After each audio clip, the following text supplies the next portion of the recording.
You ever wonder why, even when you know better, you still catch yourself using some pretty terrible form in the gym? Well, it's not about being physically weak. Nope. It's actually about these hidden psychological traps. Let's dig in and uncover how your own mind might be sabotaging your body. I'm just gonna say it. Stop lifting weights to impress people who aren't even watching you. Seriously. This one single thought, it's the root of so many problems we're about to get into. And that really brings us to the core idea of this whole thing. Your bad form, that rounded back on your deadlift or that jerky, shaky bench press, it's not just a simple physical mistake.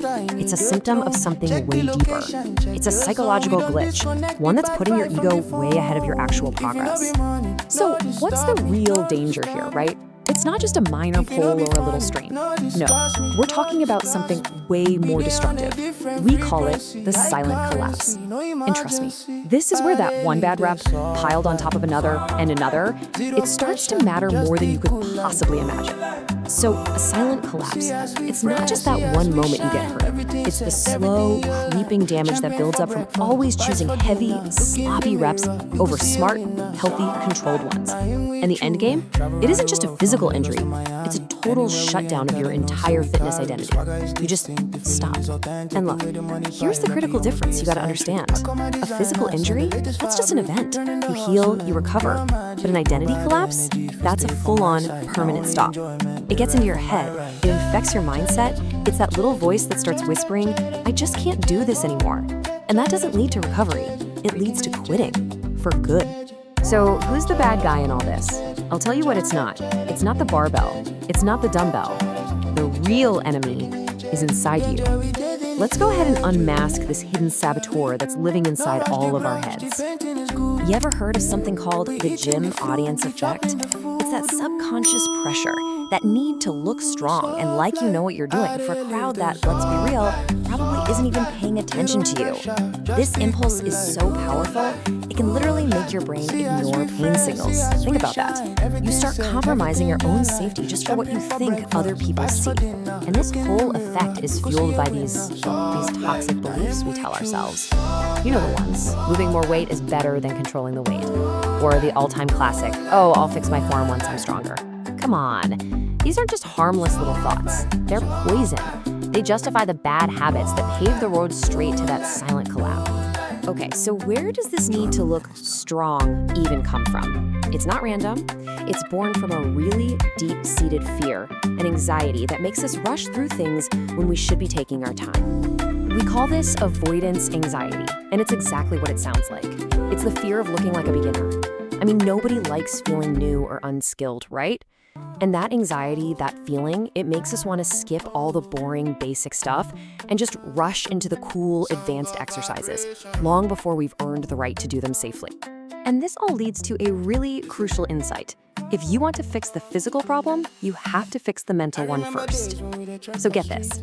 Proper form isn't actually about lifting. It's about emotional regulation. So what on earth does that even mean, right? Emotional regulation in the gym. It's your ability to stay calm and focused, to be present with the muscle you're trying to work, to actually feel that contraction. It's the complete opposite of just rushing through a set to make the discomfort go away. It's about being in control mentally. Okay, so we've spent a lot of time diagnosing the problem. Now let's talk about the fix. We're gonna walk through 3 powerful psychological steps to completely rebuild your form from the inside out. All right, here's our roadmap. It's a 3-parter. The ego audit, internal mapping, and the slowdown protocol. Now listen, these aren't just physical cues like keep your chest up. These are mental strategies. They're designed to totally rewire your entire approach to training. You ready? First up, the ego audit. This is a big one. It's where you finally give yourself permission to lower the weight, to use what we'll call humble weights.